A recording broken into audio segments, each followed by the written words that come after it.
Hi எல்லாருக்கும் வணக்கம். இன்றைக்கி ஞாயிற்றுக்கிழமை. இன்றைக்கி சிக்கன் மஞ்சூரியன் தான் செய்ய போகிறோம். வாங்க பார்க்கலாம். சிக்கன் வந்து ஒரு 1/4 கிலோ எலும்பு இல்லாத ரெடி பண்ணி வச்சுருக்கேன். இப்போ அதில் நம்ம ஒரு முட்டையை சேர்த்துக்கலாம். தேவையான அளவு உப்பு சேர்த்துட்டு 1 ஸ்பூனு தனி மிளகாய்த்தூள் சேர்த்துருக்கேன். 2 ஸ்பூனு கார்ன்ஃப்ளவர் மாவு, 2 ஸ்பூனு மைதா மாவு சேர்த்து நல்லா எல்லாத்தையும் ஒன்றா கலந்து ஒரு அரை மணி நேரம் போல் நல்லா ஊற வச்சிடலாம். ஒரு பேனில் எண்ணெய் விட்டு நல்லா மொறுன்னு இந்த சிக்கனை ரெடி பண்ணி வச்சுருக்க சிக்கனை நல்லா பொரித்து எடுத்துடலாம்.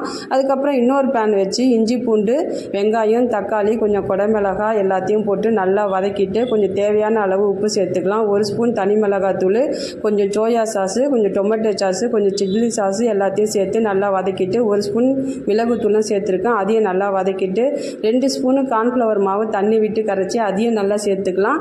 அது சேர்த்தா நல்லா கிரேவியாக வரும். கிரேவி வந்ததுக்கப்புறம் ரெடி பண்ணி வச்சுருக்க சிக்கனை அதில் போட்டு நல்லா சிம்மிலே வச்சு ஒரு கலரி சாப்பிட்டோம்னா சூப்பரான சிக்கன் மஞ்சூரியன் ரெடி. நீங்களும் ட்ரை பண்ணி பாருங்கள்.